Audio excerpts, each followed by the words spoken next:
Hello friends, आप देख रहे हैं पीसी इंस्टीट्यूट। हम लोग कंटिन्यू कर रहे हैं क्लास 12 का फर्स्ट चैप्टर सॉल्यूशन।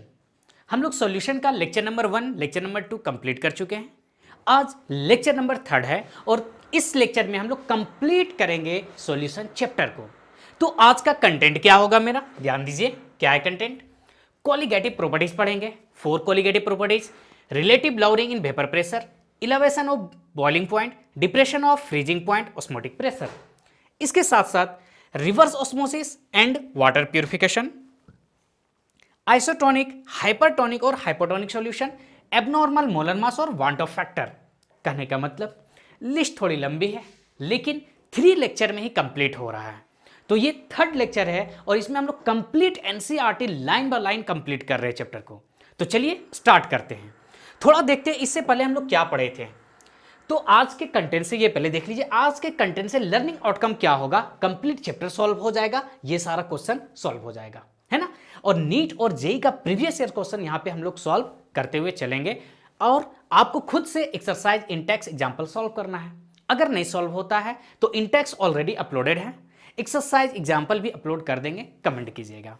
तो देखिए हम लोग फर्स्ट लेक्चर में क्या पढ़े थे। हम लोग फर्स्ट लेक्चर में पढ़े थे concentration term, W/W, W/V, V/V, ppm, mole fraction, molarity, molality और थोड़ा सा नॉर्मलिटी को भी देखे थे। उसका ये लर्निंग आउटकम था।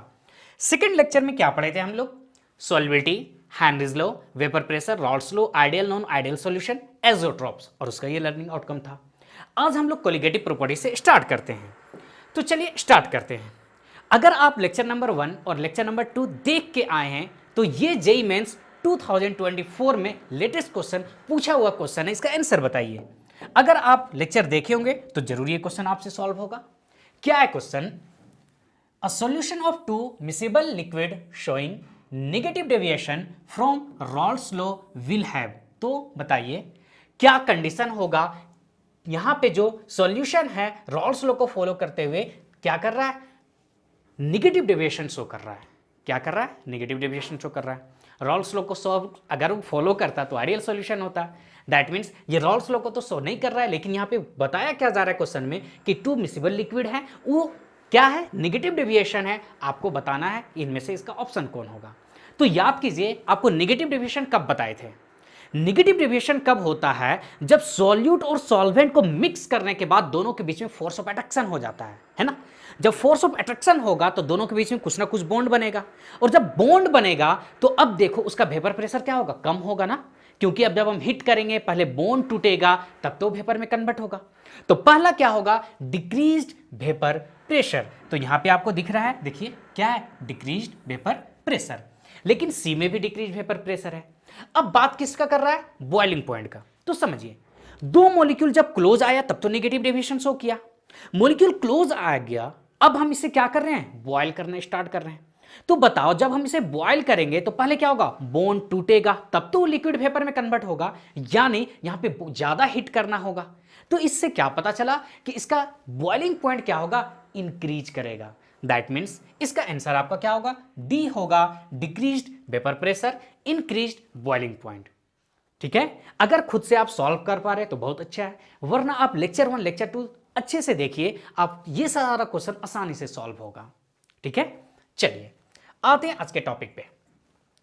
तो फर्स्ट हम लोग क्या पढ़ेंगे? Colligative properties.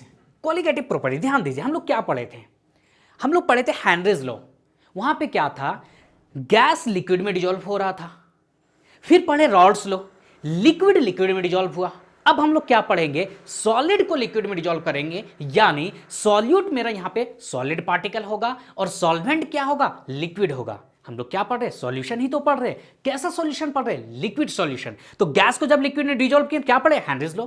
लिक्विड को लिक्विड में डिजोल्व किए क्या पढ़े हम लोग? Rawls law. और अब हम लोग पढ़ने जा रहे हैं सॉलिड इन लिक्विड यानी कोलिगेटिव प्रॉपर्टीज। क्या होता है कोलिगेटिव प्रॉपर्टीज? आइए थोड़ा देखते हैं।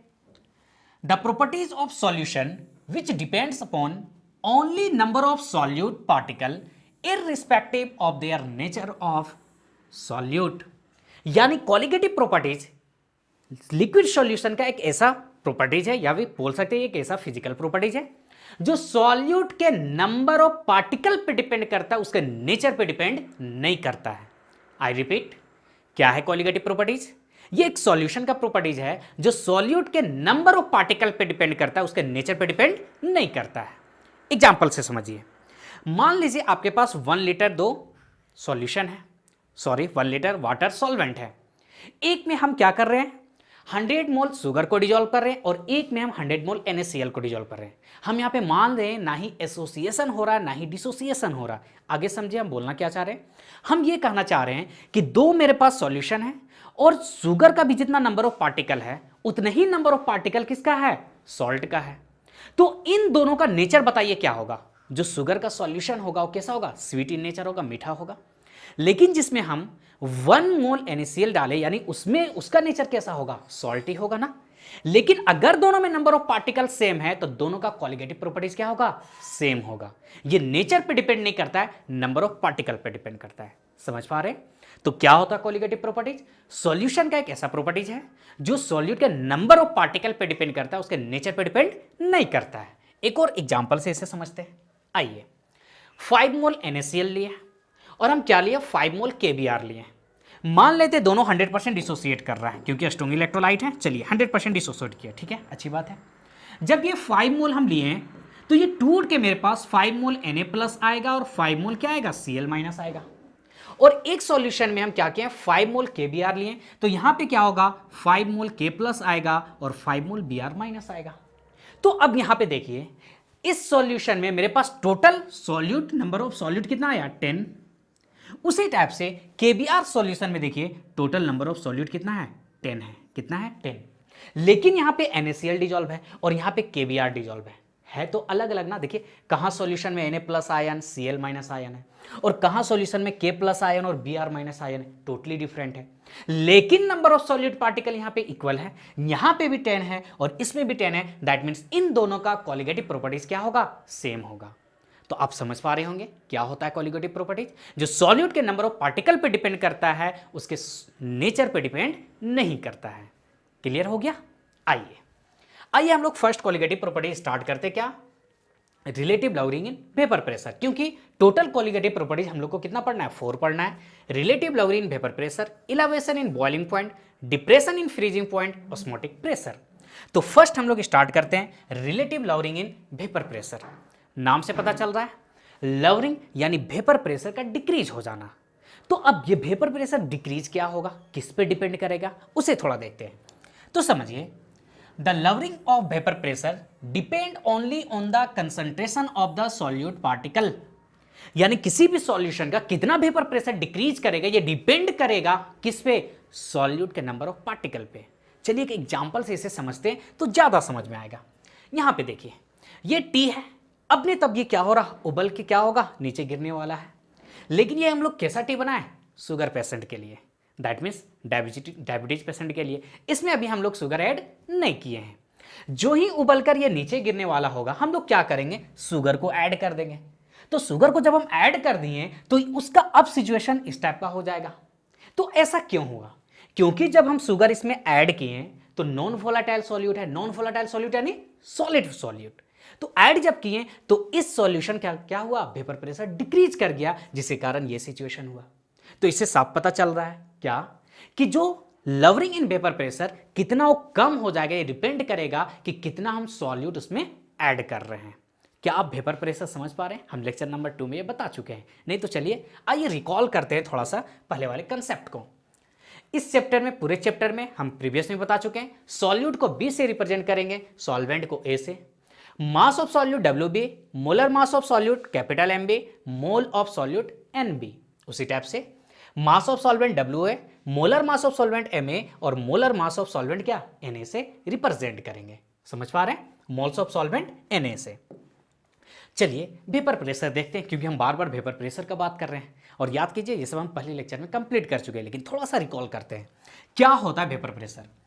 Partial pressure exerted by any vapor on the surface of liquid at equilibrium condition in closed container is called vapor pressure। समझिए, एक लिक्विड सॉल्यूशन लिए और सॉल्यूशन जो हम लिए क्लोज कंटेनर में लिए और उसे हम हीट कर रहे हैं। जब हीट कर रहे हैं, बताइए जब क्लोज कंटेनर है तो क्या वेपर बाहर जाएगा, नहीं जा पाएगा क्योंकि क्लोज कंटेनर है। तो अब ये सारा वेपर यहां पे क्या होगा, जमा होगा, कंडेंस हो जाएगा। एक ऐसा टाइम आएगा कि ये वेपर नीचे गिरना स्टार्ट होगा।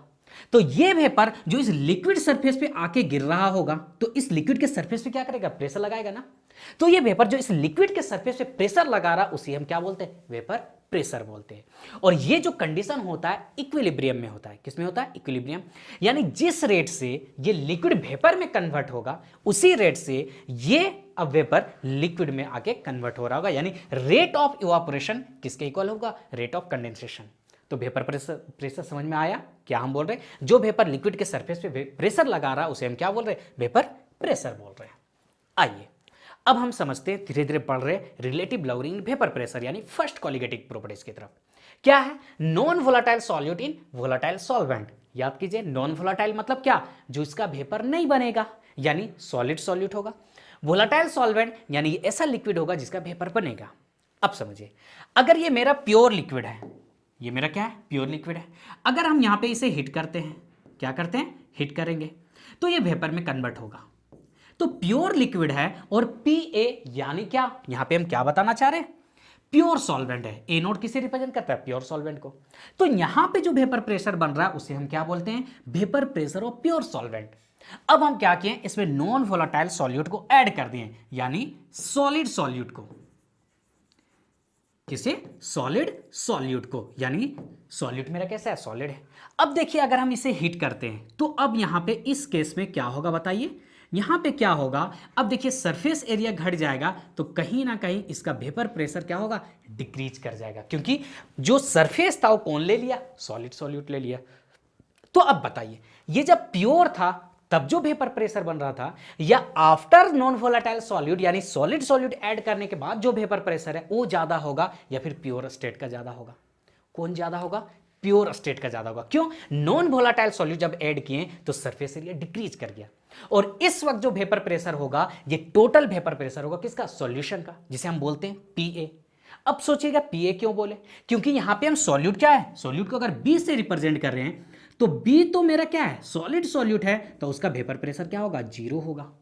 तो जो टोटल वेपर प्रेशर होगा किसका होगा, सिर्फ और सिर्फ सॉल्वेंट का। इसीलिए यहां टोटल प्रेशर को हम क्या बोल रहे हैं, वेपर प्रेशर को पीए बोल रहे हैं, या फिर इसी को हम क्या बोलते हैं, पीएस, यानी vapour pressure of the solution.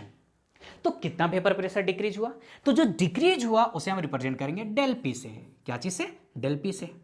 तो अब यहां पे आप ध्यान दीजिए क्या हो रहा है, चेंज इन वेपर प्रेशर। तो वेपर प्रेशर ज्यादा किसका बना, जब प्योर स्टेट में था। तो क्या होगा, P A not minus P A, P A not minus P A. तो ये जो चेंज आया इसे बोलते हैं lowering in vapour pressure.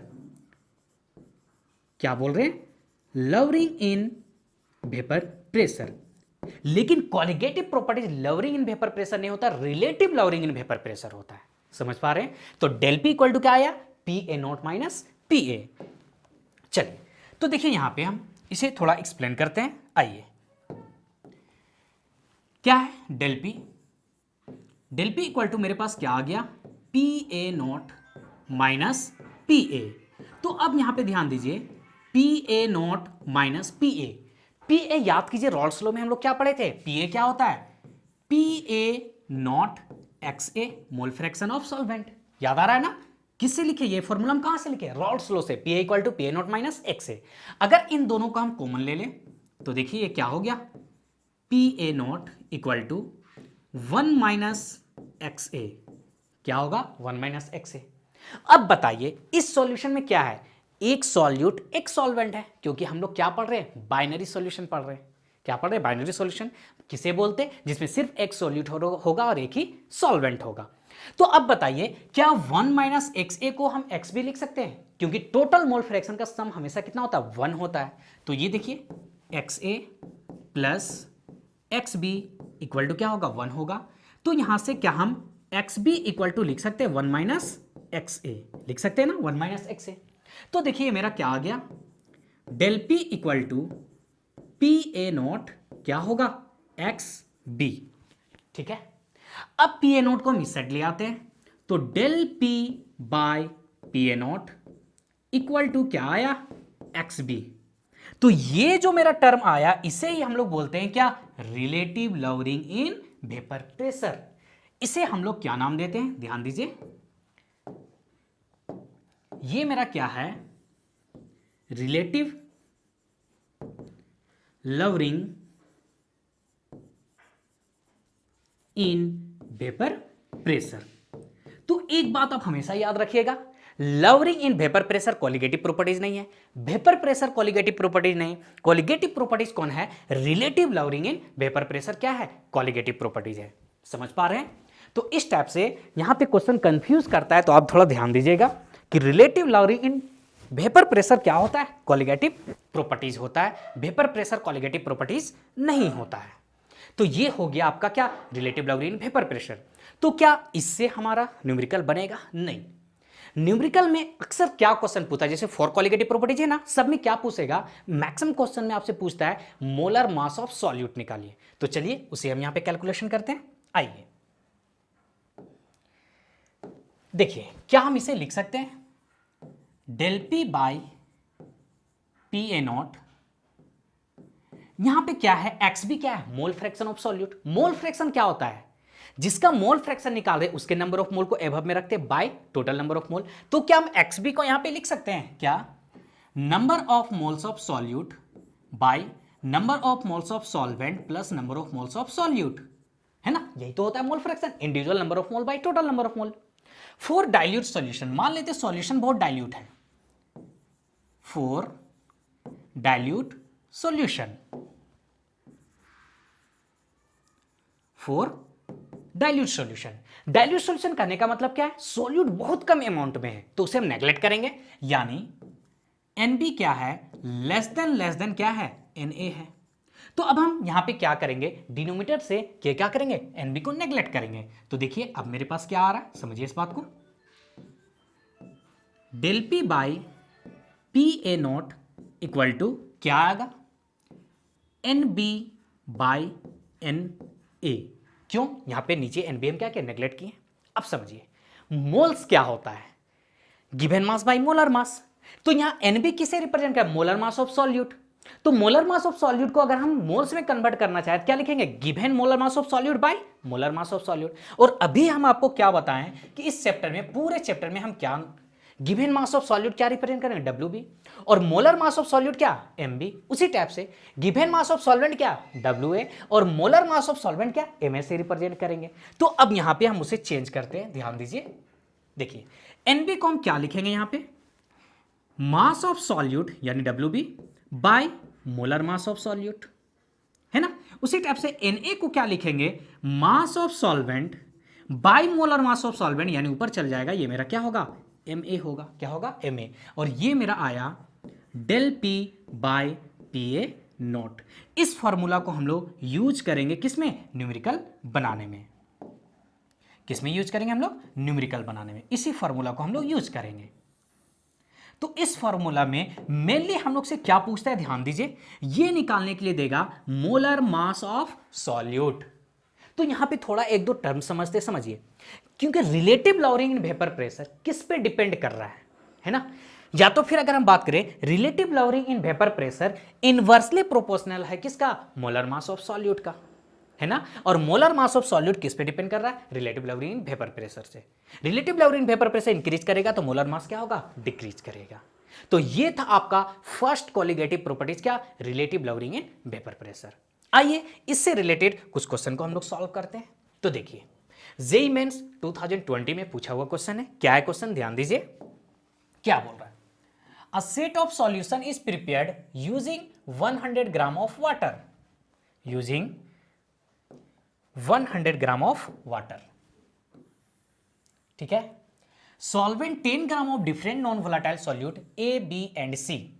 The relative lowering of vapour pressure in the presence of this solute are in the order of, given क्या दिया हुआ है, molar mass of A 100 gram, B का 200 ग्राम और सी का 10,000 ग्राम। समझिए क्या है क्वेश्चन में, यहां पे बोल रहा है सॉल्यूशन फिक्स कर दिया, सॉल्वेंट फिक्स कर दिया कितना, 180 ग्राम, है ना।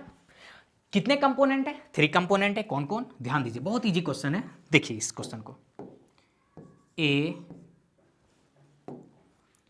बी और ये मेरा क्या है, सी है।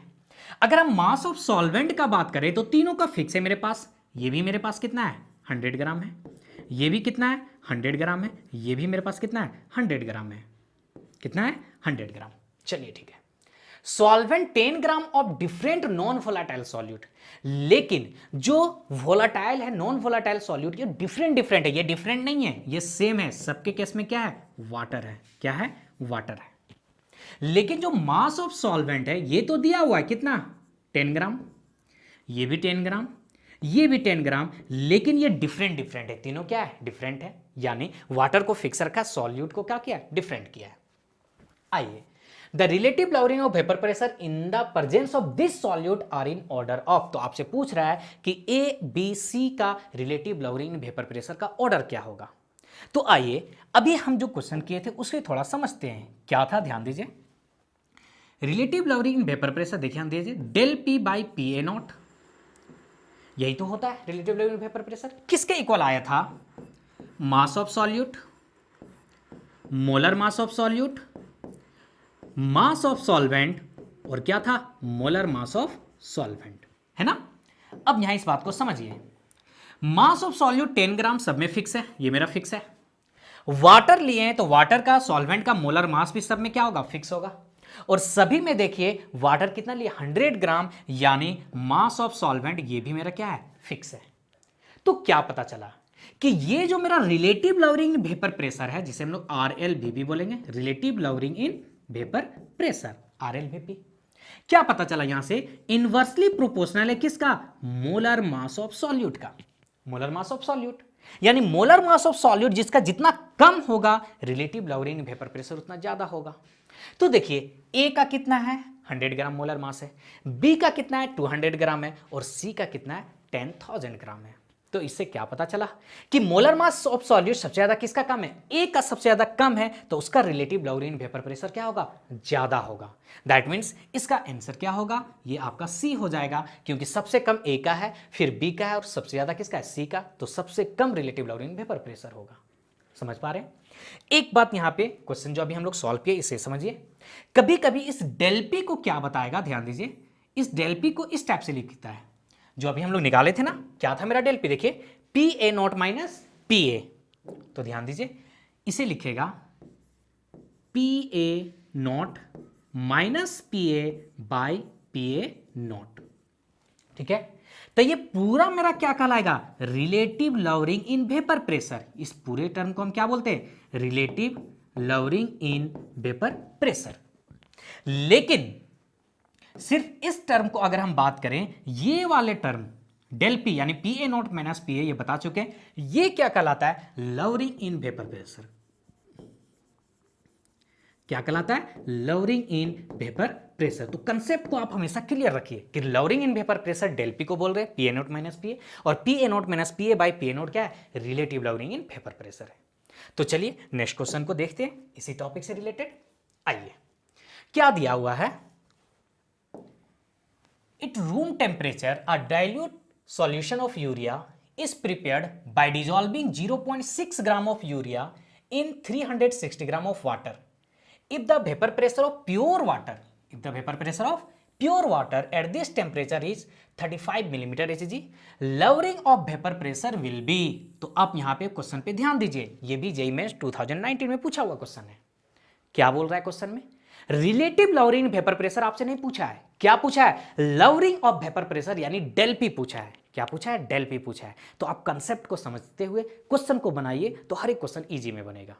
तो आइए देखते हैं क्वेश्चन में क्या क्या दिया हुआ है। अ dilute solution of urea is prepared by dissolving 0.6 gram of urea, यानी सॉल्यूट मेरा 0.6 ग्राम है, ठीक है, WB 0.6 ग्राम। अब बताइए ये है क्या यूरिया है ना, ध्यान दीजिए क्या है यूरिया। जब ये यूरिया है तो मोलर मास ऑफ सॉल्यूट क्या होगा, क्योंकि यूरिया का फॉर्मूला क्या होगा NH2 CO NH2, यही तो फॉर्मूला होगा यूरिया का, क्या NH2 CO NH2। यानी इसका जब हम मोलर मास निकालेंगे तो कितना निकलेगा 60 ग्राम निकलेगा। इससे ये भी पता चल गया इन 360 ग्राम ऑफ वाटर, यानी मास ऑफ सॉल्वेंट WA कितना है 360 ग्राम। जब मास ऑफ सॉल्वेंट 360 ग्राम है तो क्या हम मोलर मास ऑफ सॉल्वेंट नहीं निकाल सकते हैं? क्या है सॉल्वेंट? या वाटर है, तो वाटर का मोलर मास क्या होता है? 18 ग्राम होता है। क्या होता है? 18 ग्राम। आगे देखिए, if the vapour pressure of pure water का वेपर प्रेशर कितना दिया हुआ है? 35 मिलीमीटर Hg, है ना। अब हम लोगों से क्या पूछ रहा है? ये पूछ रहा है कि लवरिंग इन वेपर प्रेशर क्या होगा। फिर से repeat, relative lowering in vapour pressure नहीं पूछा है, लवरिंग इन वेपर प्रेशर पूछा है। तो आइए क्वेश्चन को सॉल्व करते हैं।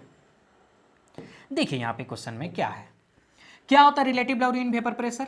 Del P by P A not equal to N B by N A, यानी एनबी क्या? Mass of solute by molar mass of solute, mass of solvent by molar mass of solvent. तो ये ऊपर चला जाएगा, ये क्या होगा? एमए होगा। क्या होगा? एमए होगा। आइए डेल पी तो निकालना है हमको, लवरिंग वेपर प्रेशर निकालना है। तो पी ए नॉट का कितना दिया हुआ है? 35, लिख दिए 35। चलिए, मास ऑफ सॉल्यूट कितना है? 0.6 ग्राम, तो 0.6 into molar mass of solvent 18 है, 18 को लिख दिए। मास, मोलर मास ऑफ सॉल्यूट, क्योंकि यूरिया है तो कितना आएगा मोलर मास? 60 आएगा। मास ऑफ सॉल्वेंट कितना दिया हुआ है? 360 ग्राम, यानी 360, ये आपका दिया हुआ है। तो समझिए, इस पॉइंट को जब हम हटाते हैं तो नीचे मेरे पास क्या आएगा? 10 आएगा। ठीक है, अब यहां ध्यान दीजिए, ये 6 से 6 कट गया। ठीक है, 18 टू जा 36, 2 टाइम्स में ये भी कट गया, है ना। तो डेल पी इक्वल टू क्या आ गया? इस बात पे ध्यान दीजिए, डेल पी इक्वल टू ये 35 इधर चला जाएगा, तो 35 बाई मेरे पास क्या आ गया? 10 इंटू 20 इंटू 10, यही तो है। तो चलिए अब इसे सॉल्व कर लेते हैं। ध्यान दीजिए, 5 से अगर हम डिवाइड करें तो 5 7 जा 35, 5 4 जा क्या होगा? 20 होगा, 5 4 जा 20। तो यहां पे मेरे पास क्या आ गया? ध्यान दीजिए, 7/4 इंटू 100। चलिए पहले हम 4 से ही डिवाइड कर लेते हैं, क्या फर्क पड़ता है? आ जाइए, कितने टाइम्स में? 1 टाइम्स में। 4 1 जा 4, कितना बचा? 3। अगर हम डेसिमल देंगे तो 3 पे क्या होगा? 0, तो कितना हो गया? 30। तो 4 7 जा 28, फिर 2 बचा, ये 5, लेकिन यहाँ पे क्या होगा? डेसिमल होगा। 1.75 और नीचे कितने जीरो है? 2 जीरो है, तो ये जब ऊपर चला जाएगा तो क्या हो जाएगा? 0.0175 होगा मिलीमीटर Hg। समझ पा रहे? तो ये मेरा निकला क्या? Lowering vapour pressure 0.0175, 0.017। That means मेरा आंसर इसका कौन सा होगा? सी होगा। तो देख पा रहे, अगर कंसेप्ट आपका क्लियर है तो आप कहीं क्वेश्चन में नहीं फंसने जा रहे हैं। तो ये फर्स्ट हम टॉपिक कंप्लीट किए, क्या? Relative lowering in vapour pressure. इससे रिलेटेड आपका एनसीईआरटी में एग्जांपल 1.6 दिया हुआ है, आप इसे सॉल्व कीजिए। बनता है तो ठीक है, वरना कमेंट कीजिए, इसे भी अपलोड कर देंगे। इंटेक्स का 1.9 क्वेश्चन है, ये ऑलरेडी अपलोड किया हुआ है, इसे आप खुद से ट्राई कीजिए। आइए, सेकेंड क्वालिटेटिव प्रॉपर्टीज क्या है? Elevation of boiling point. समझिए, सबसे पहले तो ये समझते हैं कि इलेवेशन ऑफ बॉइलिंग पॉइंट होता क्या है। इलेवेशन का मतलब होता है इंक्रीज करना, बढ़ना। ठीक है, आप डेली लाइफ में इसके अपने घर में प्रैक्टिकल कर सकते हैं। वाटर, प्योर वाटर लीजिए, उसे बॉयल कीजिए, आप थर्मामीटर लीजिए, उसको मेजरमेंट कीजिए, 100 डिग्री सेल्सियस पे वाटर बॉयल होगा। यही तो होता है। वाटर कितने डिग्री सेल्सियस पे बॉयल होगा? 100 डिग्री सेल्सियस पे। ठीक है, अब समझिए, अब वाटर में क्या कीजिए, आप बहुत अच्छा खासा सॉल्ट को ऐड कर दीजिए, किसे? नमक को या शुगर को ऐड कर दीजिए, मतलब नॉन वोलेटाइल सॉल्यूट को ऐड कर रहे हैं। अब उसे फिर से आप बॉयल कीजिए, अब उस वक्त उसका टेम्परेचर को मेजरमेंट कीजिए। अब जिसमें सॉल्ट मिलाए हैं उस 100 डिग्री सेल्सियस पे बॉयल नहीं होगा, वो बढ़ जाएगा, या तो 104, 105, 110 ऐसा कुछ होगा। तो अब क्यों हुआ ऐसा? नॉन वोलेटाइल सॉल्यूट जब ऐड किए तो उसका बॉइलिंग पॉइंट क्या हुआ? इंक्रीज कर गया। प्योर वाटर 100 डिग्री सेल्सियस पे, लेकिन नॉन वोलेटाइल मिला दिया तो क्या हुआ? बॉइलिंग पॉइंट इंक्रीज कर गया। तो ये जो बॉइलिंग पॉइंट इंक्रीज करता है उसे ही हम बोलते हैं इलेवेशन ऑफ बॉइलिंग पॉइंट। तो उम्मीद करते हैं टॉपिक आपको समझ में आया होगा कि क्या होता है इलेवेशन इन बॉइलिंग पॉइंट। जब भी हम नॉन वोलेटाइल सॉल्यूट को ऐड करेंगे तो उसका बॉइलिंग पॉइंट इंक्रीज करेगा, तो जो इंक्रीज करता है उसे हम क्या बोलते हैं? Elevation in boiling point. तो topic elevation in boiling point, ठीक है। डिटेल में जाने से पहले हम लोग थोड़ा समझते हैं बॉइलिंग पॉइंट होता क्या है। क्या होता है बॉइलिंग पॉइंट? आप तो यही बोलिएगा, जिस टेम्परेचर पे लिक्विड को हीट कर रहे, लिक्विड वेपर में कन्वर्ट हो रहा है, वो क्या है? बॉइलिंग पॉइंट है, यानी 100 डिग्री सेल्सियस। तो जब ऐसा अगर हकीकत है तो बताइए, अगर हम माउंटेन पे चले जाएं, कितने हाइट पे? 8800 मीटर, तो वहां पे वाटर कितने डिग्री सेल्सियस पे बॉयल होने लगता है? 71 डिग्री सेल्सियस से। हम लोग अपने घर पे वाटर बॉयल कर रहे हैं 100 डिग्री सेल्सियस पे। माउंट एवरेस्ट पे यानी लगभग 9 किलोमीटर पे जा रहे हैं तो 71 डिग्री सेल्सियस पे बॉयल हो रहा है। तो क्या वाटर का बॉइलिंग पॉइंट अलग अलग होगा? नहीं, ऐसा नहीं है। वाटर यहां 100 डिग्री सेल्सियस पे इसलिए बॉयल हो रहा है क्योंकि यहां पे वो एटमॉस्फेरिक प्रेशर के इक्वल कर पा रहा है। तो सबसे पहले आपको जानना होगा कि बॉइलिंग पॉइंट होता क्या है। क्या होता है बॉइलिंग पॉइंट, उसे ध्यान दीजिए। It is the temperature at which pressure of the vapour liquid is equal to the atmospheric pressure. एक ऐसा टेम्परेचर जिस पे वेपर प्रेशर इक्वल हो जाता है एटमॉस्फेरिक प्रेशर के इक्वल, उसे हम लोग बोलते हैं बॉइलिंग पॉइंट। समझिए, एक और एग्जांपल लीजिए। आप अभी बैठे हुए हैं, देख रहे हैं लेक्चर, आपको बोले स्टैंड अप, आप आसानी से खड़े हो जाइए। लेकिन अब हम आपको स्टैंड अप बोले, लेकिन जितना फोर्स आप उठना चाह रहे हो उससे ज्यादा फोर्स हम लगा देंगे तो आप उठ पाइएगा? नहीं उठ पाइएगा। क्यों? आप पे फोर्स लगाया जा रहा है। तो वही होता वाटर के केस में, हम पे, आप पे, वाटर पे, सब पे क्या होता है? एटमॉस्फेरिक प्रेशर लगता है। तो एटमॉस्फेरिक प्रेशर लगने के कारण लिक्विड लिक्विड में बना हुआ है। लेकिन जो ही हम यहां पे लिक्विड को हीट करना स्टार्ट करते हैं, है ना, तो वाटर मॉलिक्यूल के अंदर काइनेटिक एनर्जी आता है, ये एबव ऊपर भागना चाहता है। तो ये ऊपर उठना चाह रहा है, तो एटमॉस्फेरिक प्रेशर के जब ये इक्वल आएगा तो ये लिक्विड किस में कन्वर्ट हो जाएगा? वेपर में कन्वर्ट हो जाएगा। समझ पा रहे हैं? तो बॉइलिंग पॉइंट एक्चुअली में क्या होता है? एक ऐसा टेम्परेचर जिस पे लिक्विड का वेपर प्रेशर इक्वल हो जाता है, किसके इक्वल? एटमॉस्फेरिक प्रेशर के इक्वल। अगर वाटर यहां पे 100 डिग्री सेल्सियस पे बॉयल हो रहा है, इसका ये मीनिंग हुआ कि यहां पे जो एटमॉस्फेरिक प्रेशर के वेपर प्रेशर एटमॉस्फेरिक प्रेशर के कब इक्वल हो रहा है? जब हम वाटर को 100 डिग्री सेल्सियस बॉयल कर रहे हैं तब। इसलिए वो 100 डिग्री सेल्सियस पे क्या हो रहा है? बॉयल हो रहा है। ठीक है, चलिए अब समझते हैं होता क्या है। हमेशा वेपर प्रेशर ऑफ लिक्विड जब एटमॉस्फेरिक प्रेशर के इक्वल होगा तो उसी टेम्परेचर को हम क्या बोल देंगे? बॉइलिंग पॉइंट बोलेंगे। लेकिन हम लोग क्या पढ़ रहे हैं कि सॉलिड को हम लोग ऐड कर रहे हैं किसमें? लिक्विड में। तो अभी हम क्या जाने, अभी रिलेटिव लैग्रेंज वेपर प्रेशर में क्या देखें कि जब सॉलिड को हम ऐड करते हैं तो वेपर प्रेशर डिक्रीज होता है। क्या होता है? वेपर प्रेशर डिक्रीज होता है। लेकिन वेपर प्रेशर, ठीक है, नॉन वोलेटाइल सॉल्यूट ऐड किया, वेपर प्रेशर डिक्रीज हो गया। लेकिन बॉयल कब करेगा? जब एटमॉस्फेरिक प्रेशर के इक्वल होगा तब ना, यानी इसको और ज्यादा हीट करना पड़ेगा, है ना। तो इससे क्या पता चला कि एक सॉल्यूशन का बॉइलिंग पॉइंट हमेशा एक प्योर सॉल्वेंट से ज्यादा होगा। इसे ग्राफ से समझते ज्यादा समझ में आएगा। ध्यान दीजिए, देखिए कहां गया, ये देखिए, ये एनसीईआरटी का ग्राफ यहां पे बना हुआ है। ऐसे हम लोग बना के देखते हैं क्या होता है ग्राफ। देखिए यहां पे एक स्टैंडर्ड मान लेते हैं, ये मेरा क्या है? एटमॉस्फेरिक प्रेशर है, जिसे हम क्या मान लेते हैं? 1 atm मान लेते हैं। चलिए कोई बात नहीं, इसे मान ले रहे हैं 1 atm, ये स्टैंडर्ड मान लिए। इसके ग्राफ किसके किसके बीच में है? प्रेशर और टेम्परेचर के बीच में है। ठीक है, प्योर सॉल्वेंट को हम हीट कर रहे हैं, हीट करके ऐसा टाइम आएगा जब ये एटमॉस्फेरिक प्रेशर के इक्वल होगा तभी तो बॉयल होगा ना। ये ग्राफ किसका है? प्योर सॉल्वेंट का। किसका है?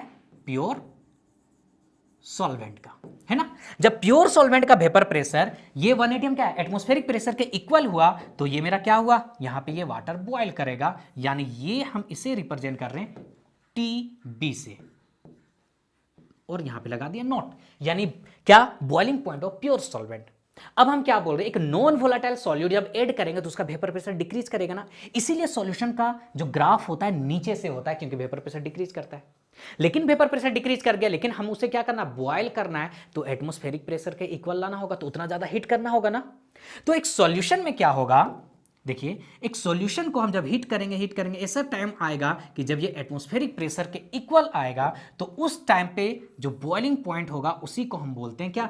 TB, यानी boiling point of the solution. Boiling point of the solution. तो यहां पे जो बॉइलिंग पॉइंट बढ़ा एक नॉन वोलेटाइल सॉल्यूट मिलाने से, तो जितना बढ़ा इसी को हम क्या बोलते हैं? बताइए, इलेवेशन इन बॉइलिंग पॉइंट। क्या बोलते हैं? Elevation in boiling point. समझ पा रहे हैं? तो जितना ज्यादा नॉन वोलेटाइल सॉल्यूट हम ऐड करते जाएंगे, इसका बॉइलिंग पॉइंट क्या होगा? उतना ज्यादा बढ़ता चला जाएगा। तो यहां से एक कंसेप्ट ये भी डेवलप होता है कि प्योर सॉल्वेंट का बॉइलिंग पॉइंट हमेशा कम होगा। कब? एक सॉल्यूशन से। देखिए उसी बात को यहां पे लिखा हुआ, when a non volatile solid यानी solute is added to a solvent, it's boiling point will increases. This increase in boiling point is known as elevation of boiling point. अभी हम आप जब को जो आपको एक्सपेरिमेंट बताएं कि सॉल्ट को आप डालिए, है ना, थर्मामीटर से मेजरमेंट कीजिए, आप घर पे आसानी से कर सकते हैं।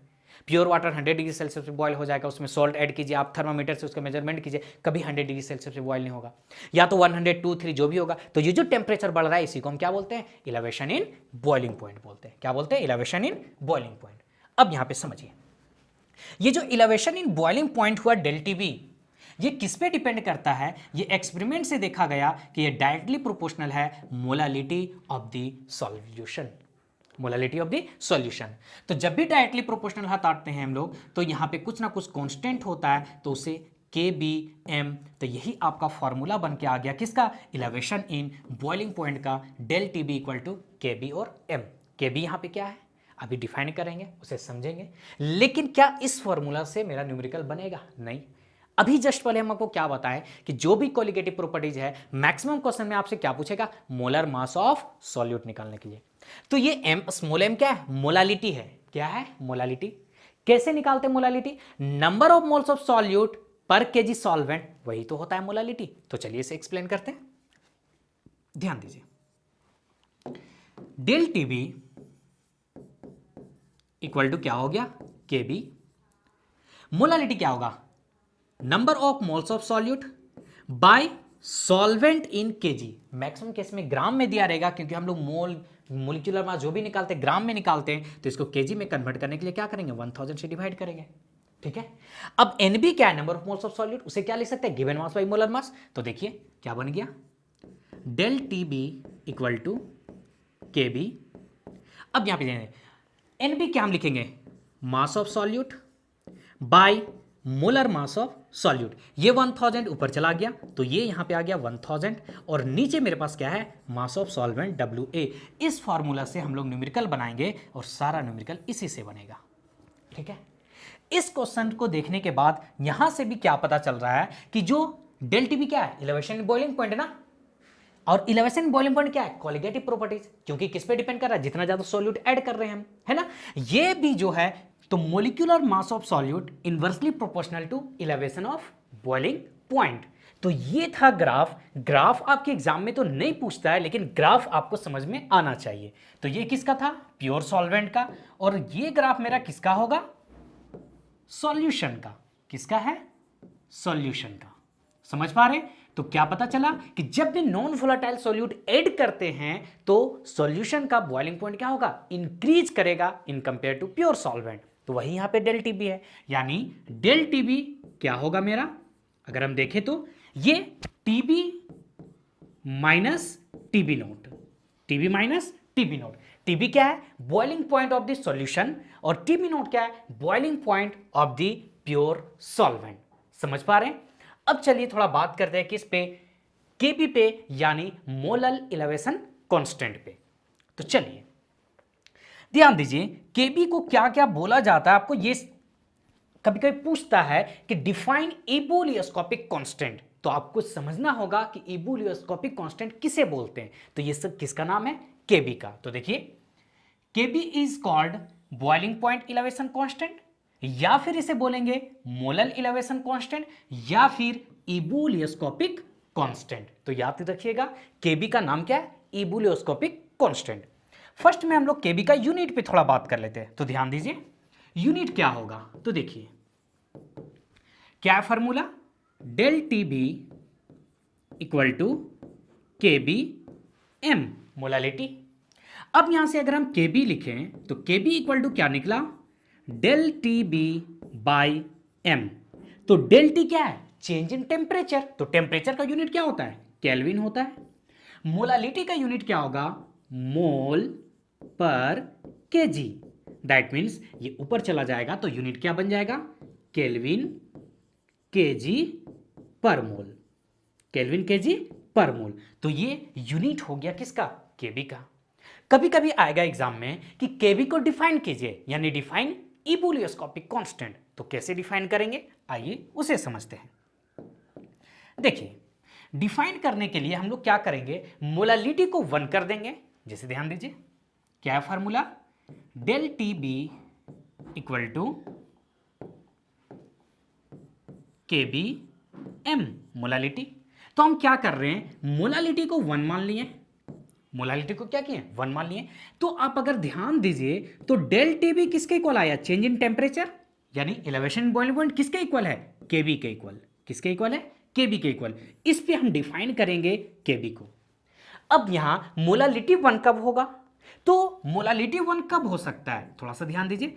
मोलालिटी होता है क्या, number of moles of solute in पर केजी सॉल्वेंट।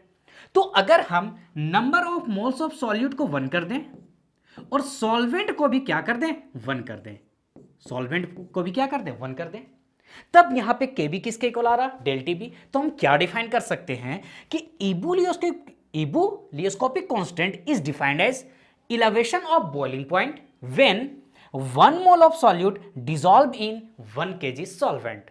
समझ पा रहे हैं, तो देखिए वही चीज यहां पे डिफाइन किया हुआ।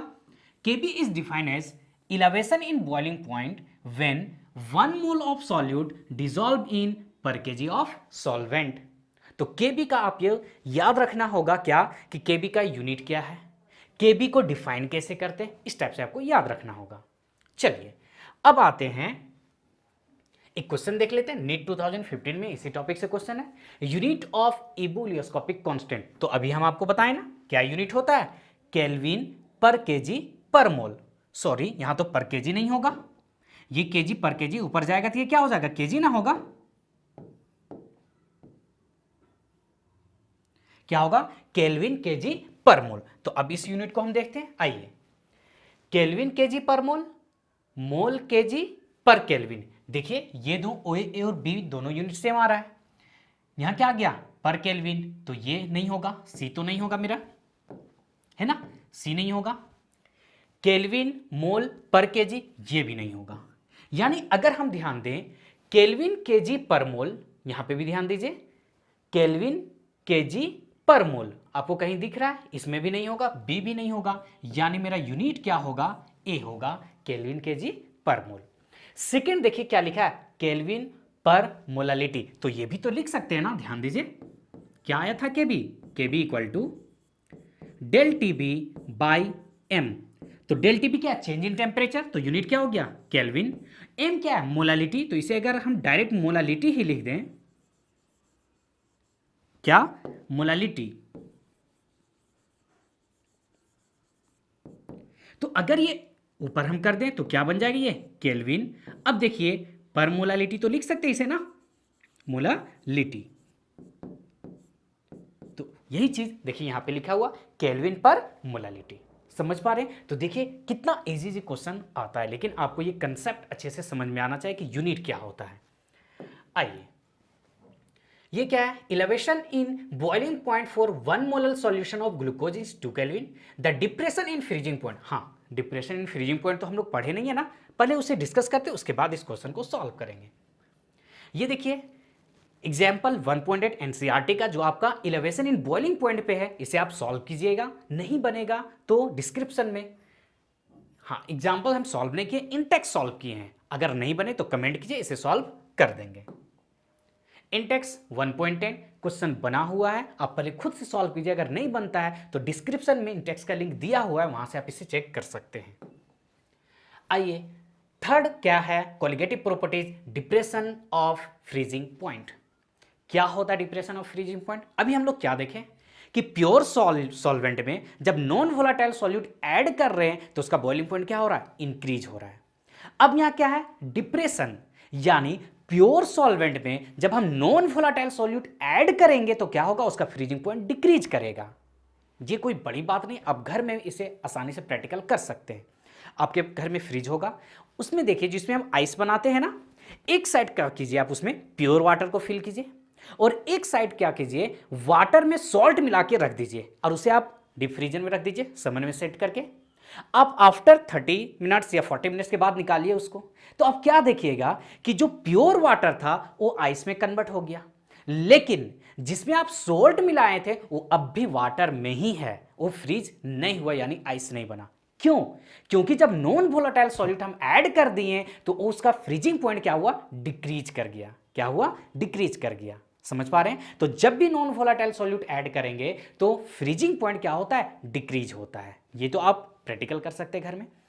सेकेंड एग्जाम्पल आप देख सकते हैं, यहां पे ध्यान दीजिए, देखिए कश्मीर वगैरह में क्या होता है, जब 0 डिग्री सेल्सियस टेम्परेचर होता है तो पूरा रोड बर्फ से भर जाता है।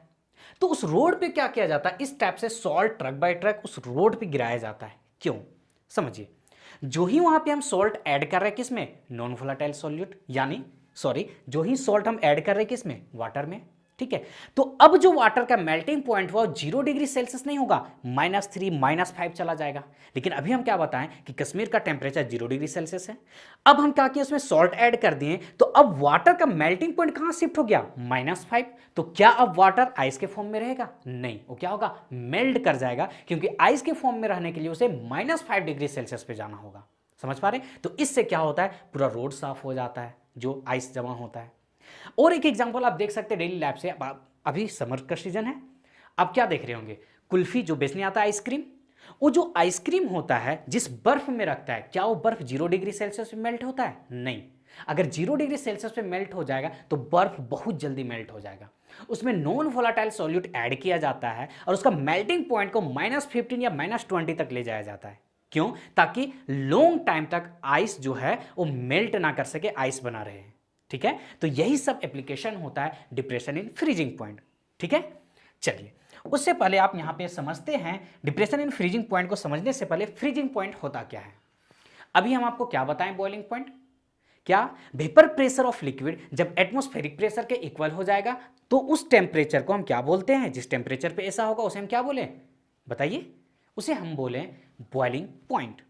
अब क्या है फ्रीजिंग पॉइंट, फ्रीजिंग पॉइंट क्या होगा, वेपर प्रेशर ऑफ सॉलिड, एक ऐसा टेम्परेचर जिस पे वेपर प्रेशर ऑफ सॉलिड किसके इक्वल हो जाएगा, वेपर प्रेशर ऑफ लिक्विड के इक्वल हो जाएगा, तो उस टेम्परेचर को हम क्या बोलेंगे, फ्रीजिंग पॉइंट बोलेंगे। क्या बोलेंगे, फ्रीजिंग पॉइंट। देखिए डिफाइन किए यहां पे, it is the temperature at which the vapour pressure of the solid becomes equal to atmospheric pressure, यानी कैसा टेम्परेचर जिसपे सॉलिड का वेपर प्रेशर इक्वल हो जाएगा लिक्विड के वेपर प्रेशर पे, उस टेम्परेचर को हम लोग क्या बोलते हैं, फ्रीजिंग पॉइंट बोलते हैं। उसी चीज को लिखा हुआ देखिए, वेपर प्रेशर ऑफ सॉलिड किसके इक्वल होगा, वेपर प्रेशर ऑफ लिक्विड, एक ऐसा टेम्परेचर जिसपे vapour pressure of solid vapour pressure of liquid के इक्वल हो जाएगा, उस टेम्परेचर को हम लोग क्या बोलेंगे, फ्रीजिंग पॉइंट बोलेंगे। आइए इसे ग्राफ से समझते हैं, ध्यान दीजिए।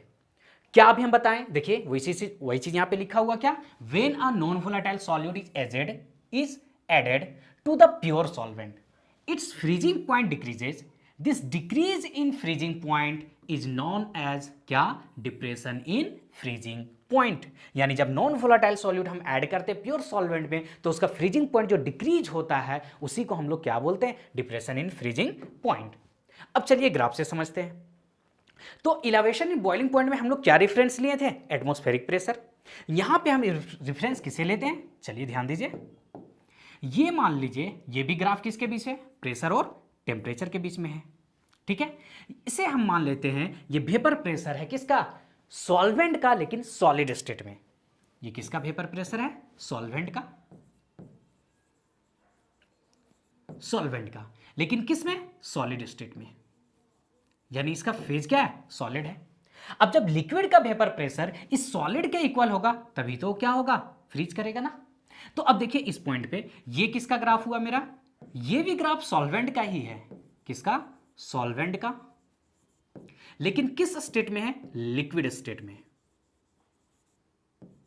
किस स्टेट में, लिक्विड स्टेट में। तो अब देखिए लिक्विड का वेपर प्रेशर सॉलिड के वेपर प्रेशर के इक्वल होगा तो उसी पॉइंट को हम लोग क्या बोल रहे हैं, बताइए, फ्रीजिंग पॉइंट। तो ये जो मेरा टेम्परेचर है इसे हम रिप्रेजेंट करेंगे डेल टी एफ से, डेल टी एफ नॉट, यानी freezing point of pure solvent. अब हम क्या कर रहे हैं, उसमें नॉन वोलेटाइल सॉल्यूट ऐड कर रहे हैं। तो अभी हम लोग क्या देखे थे कि जब नॉन वोलेटाइल सॉल्यूट ऐड करते हैं तो उसका वेपर प्रेशर डिक्रीज होता है। तो ग्राफ कहां से, सॉल्यूशन का बनेगा, नीचे का बनेगा, और फ्रीजिंग पॉइंट क्या होगा, डिक्रीज कर जाएगा। यानी ये ग्राफ यहां पे टच किया। ठीक है, तो ये किसका मेरा ग्राफ हुआ, ये सॉल्यूशन का, ये ग्राफ किसका है, सॉल्यूशन का। तो सॉल्यूशन भी तो लिक्विड ही है, लेकिन लिक्विड का वेपर प्रेशर जब सॉलिड के वेपर प्रेशर के इक्वल होगा तभी तो फ्रीज करेगा ना। तो यहां पे ये जो आया इसे हम बोलेंगे del T F, del T F. तो ये जो temperature del T F decrease किया इसी को हम लोग क्या बोलते हैं, डिप्रेशन इन फ्रीजिंग पॉइंट। समझ पा रहे हैं? यानी मेरा यहां पे डेल टी एफ क्या निकल के आया, ध्यान दीजिए, डेल टी एफ किसके इक्वल आया, T F not minus T F.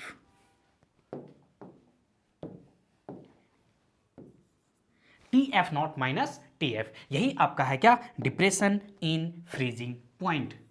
समझ पा रहे हैं? देखिए ये एनसीईआरटी का ग्राफ है, ये देखिए फ्रोजन सॉल्वेंट किसे बोल रहा है, सॉल्वेंट जब सॉलिड स्टेट में है। अब यहां लिक्विड सॉल्वेंट यानी प्योर लिक्विड का बात कर रहा है, जिस टेम्परेचर पे सॉलिड का वेपर प्रेशर लिक्विड के वेपर प्रेशर के इक्वल हो उसे क्या बोले, टी एफ नॉट, यानी freezing point of pure solvent, है ना। अब ये सॉल्यूशन का जब सॉल्यूशन का वेपर प्रेशर किसके इक्वल होगा, सॉलिड के वेपर प्रेशर के इक्वल, उसे क्या बोले, टी एफ बोले।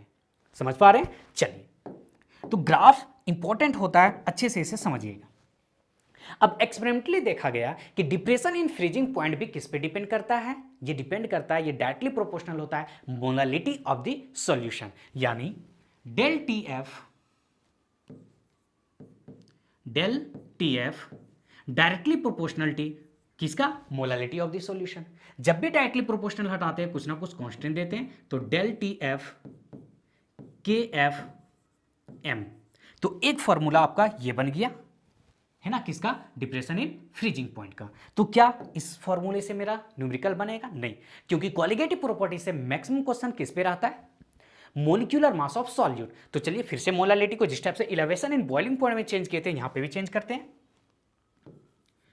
तो डेल टी एफ के एफ, मोलालिटी क्या होगा, number of moles of solute bye solvent in KG, क्योंकि हम लोग मोल्स ग्राम में लेते हैं तो यहां पे सॉल्वेंट भी ग्राम में लेंगे, उसे केजी में कन्वर्ट करने के लिए 1000 से डिवाइड करेंगे। आइए अब number of moles of solute को हम क्या लिख सकते हैं, given mass by molar mass, यानी given mass of solute by molar mass of solute. तो देखिए डेल टी एफ किसके, के एफ, अब हम इसे क्या लिख सकते हैं, मास of solute by molar mass of solute. अब ये क्या होगा, 1000 ऊपर चला जाएगा, इनटू क्या होगा, मास ऑफ सॉल्वेंट। ये आपका न्यूमेरिकल में यूज होगा फॉर्मूला। तो यहां पे अगर आप देखें तो आप एक चीज क्या रियलाइज कीजिएगा कि जो डिप्रेशन इन फ्रीजिंग पॉइंट है यानी कोलिगेटिव प्रॉपर्टीज है, ये भी इनवर्सली प्रोपोर्शनल है किसका, मोलर मास ऑफ सॉल्यूट का। तो चलिए इस टॉपिक से रिलेटेड क्वेश्चन करते हैं, उससे पहले हम लोग थोड़ा देख लेते हैं केएफ। केएफ क्या, यहां पे डिप्रेशन कांस्टेंट। तो चलिए थोड़ा इस पे बात कर लेते हैं। केएफ यहां पे क्या है, फ्रीजिंग पॉइंट डिप्रेशन कांस्टेंट बोलते हैं, या फिर मोलर डिप्रेशन कांस्टेंट बोलेंगे, या फिर इसका नाम होता है क्रायोस्कोपिक कांस्टेंट। बहुत इंपॉर्टेंट है, इसे आप याद रखिएगा। क्या, क्रायोस्कोपिक कांस्टेंट किसे बोलते हैं, केएफ को। केबी को क्या बोलते हैं, इबुलियोस्कोपिक कांस्टेंट। तो यूनिट पे बात करें तो यूनिट तो वही होगा, थोड़ा देख लेते हैं यूनिट केएफ का। देखिए केएफ हम क्या लिखेंगे, होगा तो वही क्या, del T F by M. तो डेल टी एफ क्या है, जितना टेम्परेचर डिक्रीज किया, यानी टेम्परेचर का यूनिट क्या हुआ, केल्विन। मोलालिटी का यूनिट क्या होता है, मोल पर केजी। तो फिर से यही यूनिट क्या आ गया, केल्विन। देखिए ये ऊपर चला गया, केजी पर मोल। तो इससे क्या पता चला कि यूनिट जो केबी का है वही यूनिट किसका है, केएफ का। अब केएफ को डिफाइन करने के लिए उसी फॉर्मूले जैसे हम इबुलियोस्कोपिक कांस्टेंट को डिफाइन किया उसी टाइप से इसे डिफाइन कर सकते हैं। क्या, ध्यान दीजिए, del T F equal to क्या, के एफ एम। ठीक है, अब हम क्या किए, मोलालिटी को 1 मान लिए, मोलालिटी को 1। तो देखिए डेल टी एफ किसके इक्वल आ जाएगा, डेल टी एफ इक्वल आ गया के एफ के इक्वल, है ना। इस पे हम डिफाइन कर देंगे, लेकिन कंडीशन क्या है, मोलालिटी 1 होना चाहिए। कब मोलालिटी 1 होगा, जब number of solute, mole of solute भी 1 हो जाएगा, किसमें डिसॉल्व होगा, 1 kg सॉल्वेंट में। किसमें, 1 kg सॉल्वेंट में। तो ध्यान दीजिए, cryoscopic constant is defined as depression in freezing point when 1 mole of solute dissolve in 1 kg solvent. तो जस्ट लाइक किसके जैसा, इलेवेशन इन बॉइलिंग पॉइंट के जैसा। समझ पा रहे हैं? तो ये था आपका third colligative properties depression of freezing point. आइए इस पे कुछ न्यूमेरिकल करते हैं। तो ध्यान दीजिए, अब देखिए एनसीईआरटी का न्यूमेरिकल करने से पहले ये एनसीईआरटी में दिया हुआ उसे समझिए। The value of K F and K B which depend upon the nature of solvent, यानी के बी और के एफ किस पे डिपेंड करेगा, नेचर ऑफ सॉल्वेंट पे। किस पे? नेचर ऑफ सॉल्वेंट पे, सॉल्यूट पे कभी डिपेंड नहीं करता है। तो KF क्या होगा? R into M1 into TF square by 1000 into fusion heat of fusion, ठीक है। और KB क्या होगा? R into M1 TB square 1000 by heat of vaporisation. देखिए, इससे रिलेटेड अब तक क्वेश्चन पूछा नहीं है, लेकिन यहां से आपका क्वेश्चन पूछा जा सकता है, इसलिए आप इसे ध्यान में रखिएगा। अब बोलिए यहां पे M1 क्या है? तो M1 क्या है? मोलर मास ऑफ सॉल्वेंट, जिसे हम लोग MA से रिप्रेजेंट करते हैं। TF यहां पे क्या है? यहां पे TF है freezing point of pure solvent, और TB क्या है? Boiling point of pure solvent. और फ्यूजन यानी heat of fusion, vaporisation H है, ये क्या है? हीट ऑफ वेपोराइजेशन है। समझ पा रहे हैं? तो इससे यहां पे कहने का मतलब क्या है कि KF देखिए किस पे डिपेंड कर रहा है? मोलर मास ऑफ सॉल्यूट पे। KB किस पे डिपेंड कर रहा है? मोलर मास ऑफ सॉल्यूट पे, है ना। यानी KF और KB किसका फंक्शन होता है? सॉल्वेंट का फंक्शन होता है। किसका फंक्शन होता है? सॉल्वेंट का फंक्शन होता है, ठीक है। आपको वाटर का KF और KB याद रखना होगा। क्यों? क्योंकि कुछ कुछ क्वेश्चन ऐसा है NCERT में जिसमें वाटर का KB का वैल्यू नहीं दिया हुआ है। नहीं दिया हुआ, इसका मतलब क्या है कि आपको एग्जाम में भी नहीं देगा, कोई भी कॉम्पिटिशन एग्जाम में नहीं देगा, मतलब आपको याद रखना होगा, ठीक है। चलिए, इससे रिलेटेड कुछ क्वेश्चन को सॉल्व करते हैं। देखिए, एम्स 2018 में पूछा हुआ क्वेश्चन है। क्या है क्वेश्चन? ध्यान दीजिए। When 45 gram of solute is dissolve in 600 gram water, freezing point gets lowered by 2.2 kelvin. Calculate molar mass of solute. KF का वैल्यू दिया 1.86। फिर से ध्यान दीजिए क्या बोल रहा है। When 45 gram of solute dissolve in 600 gram of water, यानी मास ऑफ सॉल्यूट कितना दिया हुआ है? 45 ग्राम, W भी 45 ग्राम। मास ऑफ सॉल्वेंट कितना दिया हुआ है? 600 ग्राम। तो अगर हम 45 ग्राम सॉल्यूट 600 ग्राम वाटर में मिलाते हैं, यानी नॉन वोलेटाइल सॉल्यूट मिला रहे हैं, तो अब क्या होगा? डिप्रेशन इन फ्रीजिंग पॉइंट, यानी फ्रीजिंग पॉइंट क्या होगा? कम होगा ना। कितना कम हुआ? 2.2 केल्विन, यानी डेल TF कितना दिया हुआ है? 2.2 केल्विन। और KF का वैल्यू दिया हुआ है, तो आपसे पूछ रहा है क्या? Molar mass of solute. यही तो हम बताना चाह रहे थे कि हर एक मैक्सिमम क्वेश्चन में आपको क्या निकालने बोलेगा? Molar mass of solute. तो चलिए निकालते हैं, कोई बड़ी बात नहीं है। ध्यान दीजिए क्या है फार्मूला। डेल TF अभी हम लोग देखे थे क्या होता है? KF मोल्स ऑफ सॉल्यूट, तो क्या लिखते हैं? मोल्स ऑफ सॉल्यूट को given mass of solute by molar mass of solute. नीचे क्या था? मोल क्या? मास ऑफ सॉल्वेंट, यानी WA। क्योंकि ये ग्राम में होता है तो केजी में कन्वर्ट करने के लिए 1000 से मल्टीप्लाई करेंगे। यही तो फॉर्मूला था। अब हम लोग को निकालना क्या है? हम लोगों को यहां से फाइंड करना है MB। क्या फाइंड करना है? MB। तो MB इक्वल टू क्या होगा? ध्यान दीजिए, ये उधर चला जाएगा तो क्या हुआ? KF into mass of solvent into 1000। अब ये डेल TF यहां पे आएगा, और यहां पे क्या है? मास ऑफ सॉल्वेंट WA। समझ पा रहे हैं? अब चलिए वैल्यू पुट करते हैं। KF का वैल्यू कितना? 1.86। WB कितना है? 45 इंटू 1000 बाई डेल TF का वैल्यू कितना दिया है? 2.2। और WA यानी मास ऑफ सॉल्वेंट कितना है? 600 ग्राम। कितना है? 600 ग्राम। तो यहां से आपका क्या निकलेगा? मोलर मास ऑफ सॉल्यूट निकलेगा। देखिए, कैलकुलेशन अब आपका करने का काम है। आंसर हम आपको बता देते हैं, इसका आंसर आएगा 63.4। बस आपको कैलकुलेशन यहां से करना है। आइए एक और क्वेश्चन प्रैक्टिस करते हैं। JEE मेंस 2019 में पूछा हुआ क्वेश्चन है। तो यहां से क्वेश्चन आपका क्या होगा? ध्यान दीजिए। देखिए, elevation in the boiling point. Question को पहले समझिए क्या बोल रहा है। Elevation in the boiling point for 1 molar solution of glucose is 2 kelvin. ठीक है।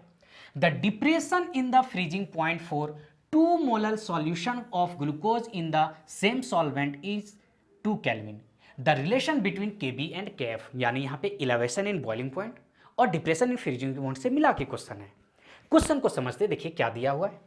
Elevation in the boiling point for 1 molar solution, यानी मोलालिटिक वैल्यू कितना दिया? 1 ऑफ ग्लूकोज इज 2 केल्विन, यानी इलेवेशन जो बॉइलिंग पॉइंट है, elevation is the boiling point कितना दिया हुआ है? 2 केल्विन, यानी डेल TF यहां पे सॉरी इलेवेशन बॉइलिंग पॉइंट है तो डेल TB कितना है? 2 केल्विन है।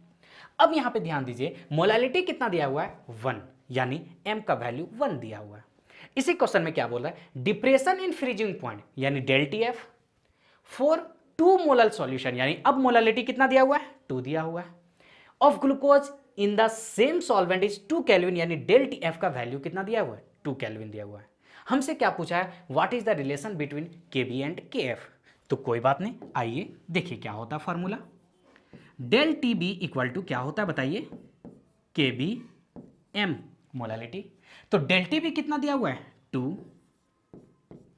के बी नहीं दिया हुआ है, मोलालिटी कितना दिया हुआ है, 1 दिया हुआ है, यानी यहां से मेरे पास के बी का वैल्यू कितना आ गया, 2 आ गया। इसे हम चलिए फर्स्ट मान लेते हैं। अगेन क्या हम कैलकुलेट करते हैं, del T F. Del T F यानी डिप्रेशन इन फ्रीजिंग पॉइंट का फॉर्मूला क्या होता है, के एफ इंटू एम। तो डिप्रेशन इन फ्रीजिंग पॉइंट कितना दिया हुआ है, 2 केल्विन, 2, और यहां पे मोलालिटी कितना दिया हुआ है, 2 मोलर सॉल्यूशन यानी 2 दिया हुआ है। तो के एफ 2 से 2 कट गया, तो के एफ का वैल्यू कितना आ गया, 1 आ गया। इसे हम क्या करते हैं, चलिए सेकंड मान लेते हैं। ठीक है, अब के बी बाई के एफ अगर हम निकाल दें, क्या, के बी बाई के एफ, के बी बाई के एफ, तो के बी का वैल्यू कितना, 2, के एफ का वैल्यू कितना, 1। अगर हम इसे क्रॉस मल्टीप्लाई कर दें तो के बी इक्वल टू क्या आ गया, 2 इंटू के एफ, क्या आ गया, के बी इक्वल टू 2 इंटू के एफ, ये दोनों में रिलेशन हुआ, तो के बी इक्वल टू 2 इंटू के एफ, ये मेरा आंसर हो गया डी। समझ पा रहे, तो देखिए जेईई मेंस 2019 में पूछा हुआ क्वेश्चन है, तो कंसेप्ट क्लियर रखिए, आपका हर एक क्वेश्चन आसानी से बनता हुआ चला जाएगा। ये देखिए एग्जाम्पल 1.9 जो डिप्रेशन इन फ्रीजिंग पॉइंट पे है, इसे आप खुद से सॉल्व कीजिए। आइए, इंटेक्स क्वेश्चन 1.11 भी आपका किससे रिलेटेड है, डिप्रेशन इन फ्रीजिंग पॉइंट से। ऑलरेडी क्वेश्चन अपलोडेड है लेक्चर, है ना। अगर आपसे नहीं बन रहा, पहले खुद से ट्राई कीजिए, अगर नहीं बन रहा है तो डिस्क्रिप्शन में लिंक दिया हुआ है हर एक इंटेक्स क्वेश्चन का, वहां से आप इसे सॉल्व कर सकते हैं।